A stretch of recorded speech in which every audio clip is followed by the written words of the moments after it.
മത്തിയാസ് Sleeha given of yeah എന്നാണ് ഈ വാക്കിൻ്റെ അർത്ഥം.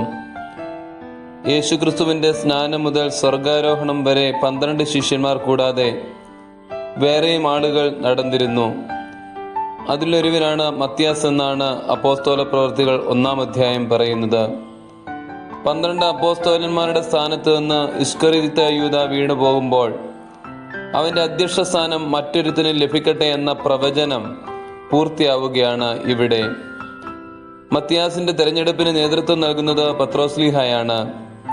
സകല ഹൃദയങ്ങളെയും അറിയുന്ന ദൈവമേ എന്ന് തുടങ്ങിയ പ്രാർത്ഥനയിലാണ് ഈ മത്തിയാസിനെ തിരഞ്ഞെടുക്കുന്നത്.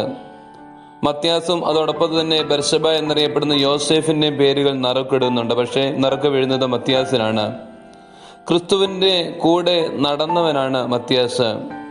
അവന്റെ പുനരുദ്ധാനത്തിന് സാക്ഷിയായി അവനെ എപ്പോഴും അനുഗമിച്ച ഒരു വിശുദ്ധനായ മനുഷ്യൻ. യൂദാസിന്റെ പതനം കൂടെ നടന്നവനെ തിരിച്ചറിയുവാൻ സാധിക്കാതെ പോയതിനാലാണ്.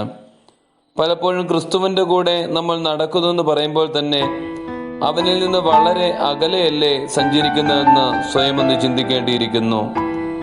പണത്തിന്റെ വില, ആ പണത്തിന്റെ കിലുക്കം ഒക്കെ നമ്മെ ശിഷ്യത്വത്തിൽ നിന്ന് അകറ്റുന്നുണ്ട്.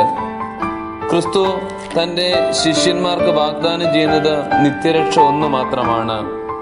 എന്നാൽ യൂദയെ പോലെ ഇന്ന് ക്രിസ്തു മാർഗം ധനസമ്പാദ്യത്തിനുള്ള കുറുക്കു വഴിയായി ചിലരെങ്കിലും കരുതുന്നു എന്നത് ദുഃഖമാണ്.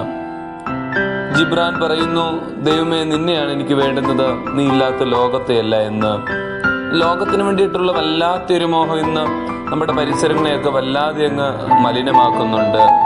മുള്ളിനിടയിൽ വീണ വിത്ത് കണക്ക് ലോകത്തിന്റെ മോഹം, ധനത്തിന്റെ വഞ്ചനയൊക്കെ അങ്ങ് ശിഷ്യത്വത്തിന്റെ വിത്തിനെ ഞെരുക്കിക്കളയുകയാണ്. നമ്മളുമായി യൂദാസിനുള്ള വ്യത്യാസം എന്ന് പറയുന്നത് യൂദാസിന് കേവലം 30 വെള്ളിക്കാശ് മാത്രം കിട്ടിയുള്ളൂ എന്നുള്ളതാണ്. വീണ്ടും ഹൃദയങ്ങളെ അറിയുന്ന ദൈവം മത്തിയാസിനെ അറിയുകയാണ്. ചിലപ്പോഴെങ്കിലും നമ്മുടെ ജീവിതത്തിലും ചിന്തിക്കാറുണ്ട്, ഞാൻ നന്മയിൽ നടന്നു, നല്ലതൊക്കെ ചെയ്തു, എന്നിട്ട് എനിക്ക് എൻ്റെ പ്രതിഫലം ഒന്നും കിട്ടുന്നില്ലെന്ന്. തമ്പുരാൻ നമുക്ക് വേണ്ടി ഒരു നല്ല പ്രതിഫലം കരുതിയിട്ടുണ്ട് എന്ന് തിരിച്ചറിയുക. തമ്പുരാൻ നമ്മുടെ ജീവിതത്തെ ഓരോ നിമിഷവും ഇങ്ങനെ അനുഗ്രഹപ്രദമായിട്ട് നയിക്കുകയാണ്. പക്ഷേ അത് പലപ്പോഴും നമുക്ക് ബോധ്യമാകുന്നില്ല എന്ന് മാത്രമേ ഉള്ളൂ. അതുകൊണ്ട് നമ്മുടെ ഉൾക്കണ്ണുകളെയൊക്കെ തുറക്കേണ്ടിയിരിക്കുന്നു. മത്തിയാസിന്റെ വിളി പഠിപ്പിക്കുന്നത് അത് തന്നെയാണ്. നന്മ ചെയ്തുകൊണ്ടേയിരിക്കുക, വൈകിയാണെങ്കിലും നിന്റെ ജീവിതത്തിൽ തിരഞ്ഞെടുപ്പ് ഉണ്ടാകുമെന്നാണ്.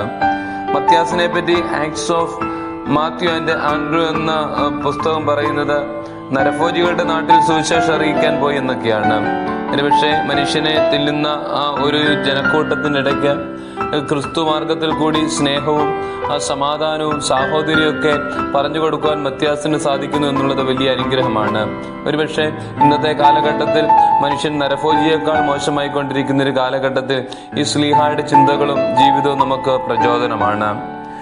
യെരൂശലേമിൽ വെച്ച് രക്തസാക്ഷിയായി എന്നാണ് പാരമ്പര്യമായിട്ടുള്ള ഒരു ചിന്തയുള്ളത്. എന്നാൽ വേറെ ചില പണ്ഡിതന്മാരൊക്കെ പറയുന്നത് ദമസ്കോസിലേക്കുള്ള യാത്രയിൽ അല്ലെങ്കിൽ ദമസ്കോസിൽ സുവിശേഷം അറിയിക്കാൻ പോയി അവിടെ വെച്ച് രക്തസാക്ഷിയായി എന്നൊക്കെയാണ്.